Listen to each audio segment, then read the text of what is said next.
time for NFL Week 3 quick takes. Let's get right to it, guys. Bears travel to face the Seahawks. Still uncertain if Cam Chancellor will play.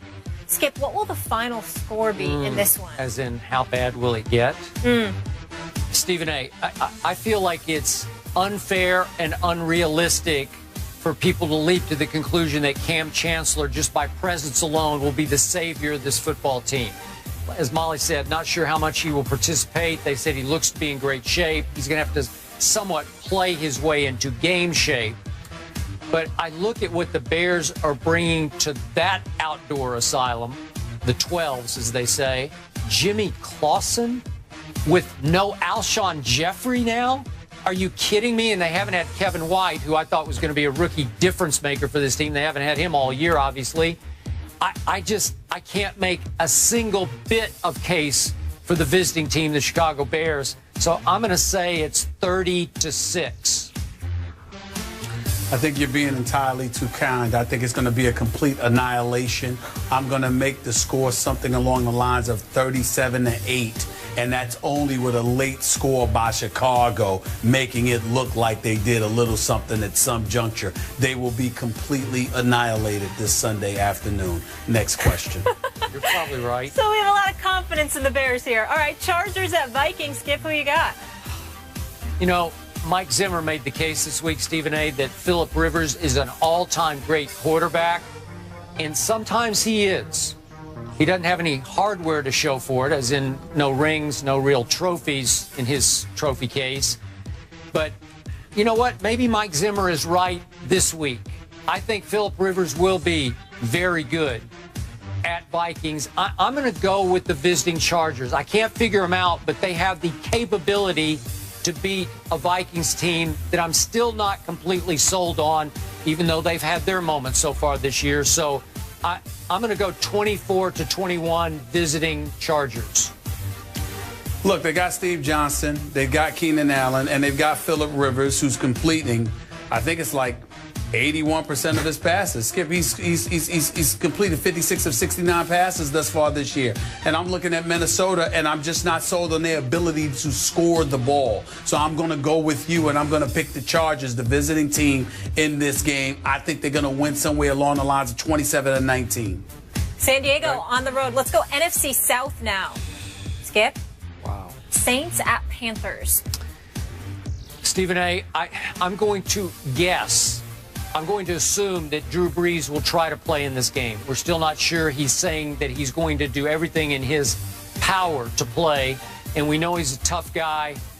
We know he's got a bruised rotator cuff. I'm going to say he guts it out and tries to play. And as we spoke of earlier, Jarris Byrd is returning at safety on Rob Ryan's defense, and Keenan Lewis is returning at corner, so that should help some.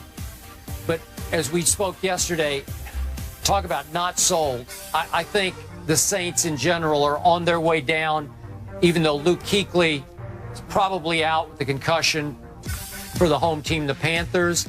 I just think Cam Newton and company, it's a division game. They're all close, but I just have to go with the Panthers here, 21-17. Well, listen, I think that their defense is playing well, albeit their first couple of games, I think it was against Jacksonville and Houston. In the end, they've got the number 2 defense in football right now. I think Rivera's got them headed in the right direction on the defensive side of the ball. Offensively, I'm quite shocked at what I'm seeing from Cam from an offensive standpoint, only completing about 53% of his passes. But then again, when Ted Ginn is your number 1 wide out, you know you've got a problem. But I think it speaks to how pathetic I think the Saints are this year. I think Cam Newton and the Panthers win this game at home. I'm going to pick them to win 22-16. Carolina, it is. Luck in the Colts against Mariota in the Titans. Skip? It's Andrew Luck. I mean, he has to finally win one game, right? This has got to be a luck lock. It's got to be, come on, 24-17 against Mariota. I think they're going to put up more points than that. I think Colts are going to score about 31 in this. I think they're going to win like 31-20. Real fast, San Francisco, Arizona. San Francisco, Arizona. I got the home team 30-17. Stephen A. I'm rolling with Arizona 27-20. All right, I love it. Looking forward to this week. I feel like we're going to know a lot more after week 3. I hope so. You guys with me? Stephen A. Stay out of that traffic. I'm Stay good. safe there in y'all NYC. Enjoy y'all weekend. All right. Have a great weekend. Thanks for being with us. Travel to face the 0-2 Ravens on Sunday. The Ravens are in danger of falling to 0-3 for the first time in franchise history, but there is some good news for Baltimore. Andy Dalton has struggled in his career against divisional opponents, and no team has more interceptions against Dalton than the Ravens. He is only 11-13 career against the AFC North, while going 31-10-1 against the rest of the NFL. Stephen A., who wins, Bengals or Ravens? I got to tell you, the Bengals are the better team, Skip Bayless.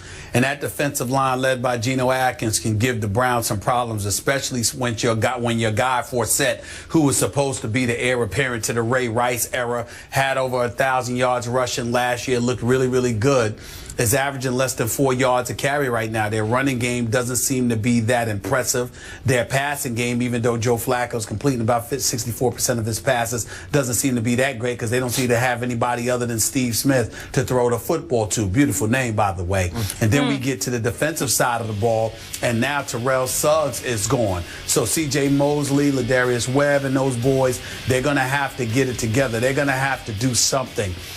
I have no reason to make this pick, Skip, because the Bengals are clearly the better team. But this is at the Ravens. 0-3 will practically seal their fate. I just have too much respect for Ozzie Newsome, for John Harbaugh and these boys, their history, their reputation, how they respond to such challenges, particularly in the regular season, knowing they have Pittsburgh up next, which could lead them to an 0-4 start. I just can't see that happening. For those reasons, more so heart than head, I'm going to have to go with the Ravens to protect their home turf and finally put a win on the board for this regular season. Are we all missing the boat on the Cincinnati Bengals? Of course we are. I mean, are they really that? I don't even have them in the playoffs before the year started. Is it possible they're just going to steamroll through the regular season and go 14-2 and have home field advantage all the way through the playoffs? Is that possible? It's possible. No, I think they could. I think they're more of 11-5 or 12-14, but still somebody who will lose the second the playoffs begin because Andy Dalton is allergic to production come postseason time. Well, occasionally he's allergic or has been during the regular season. They go way up and way down. And I'm going to guess that they will continue to ride this roller coaster this year. And I am with you. I believe in Ozzie, in his ability to pick talent. And I believe in John Harbaugh as a head football coach. And I believe in that organization. And I don't think they're going to fall to 0-3. They got a tough schedule break. They had to go out west for their first 2 games and stay out west. They lost a very, very close game to Denver at Denver. And then they had a little hangover.